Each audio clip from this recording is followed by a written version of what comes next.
केंद्रीय कैबिनेट की मीटिंग में नई शिक्षा नीति 2020 को मंजूरी मिल गई है, जिसमें बड़े बड़े दावे किए गए हैं।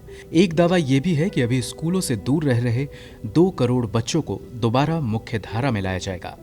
इसके लिए स्कूल के बुनियादी ढांचे का विकास और नवीन शिक्षा केंद्रों की स्थापना की बात कही गई है।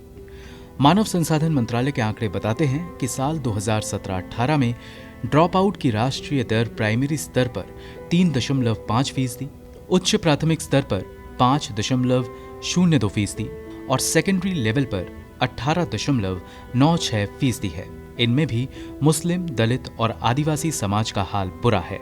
मुस्लिम बच्चों का प्राइमरी लेवल पर ड्रॉप आउट 7.6%, उच्च प्राथमिक स्तर पर 8.5% और सेकेंडरी लेवल पर 23.1% है। इसी तरह दलित समुदाय में प्राइमरी लेवल पर ड्रॉप आउट 4.9%, उच्च प्राथमिक स्तर पर 6.6% और सेकेंडरी लेवल पर 21.8% है। जबकि आदिवासी समाज में ड्रॉप आउट प्राइमरी स्तर पर 3.7% बच्चे, उच्च प्राथमिक स्तर पर 6.1% और सेकेंडरी लेवल पर 22.3% है। बीच में पढ़ाई छोड़ने के मामले में असम का हाल काफी बिगड़ा हुआ है। यहाँ 2017-18 में 33.7% बच्चे 9वीं और 10वीं में पढ़ाई छोड़ रहे हैं, जबकि बिहार में 32% बच्चों ने सेकेंडरी लेवल पर पढ़ाई छोड़ दी। ओडिशा में ये दर 28.3%, त्रिपुरा में 27% और कर्नाटक में 24.3% है।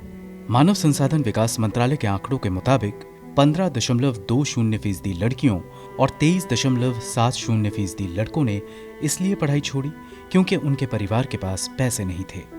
इसके अलावा लगभग 5% लड़कियों और 31% लड़कों ने पैसे कमाने के लिए पढ़ाई को त्यागना बेहतर समझा। 30% लड़कियों ने घर का काम करने के लिए पढ़ाई छोड़ी। वहीं लगभग 14% लड़कियों को पढ़ाई शादी की वजह से छोड़नी पड़ी। ये आंकड़े बताते हैं कि जब तक सरकार इन गरीब बच्चों की पढ़ाई के सपने को पूरा नहीं करती, तब तक देश में शिक्षा नीति का सफल होना मुश्किल है। राहुल गौतम की रिपोर्ट, गो न्यूज।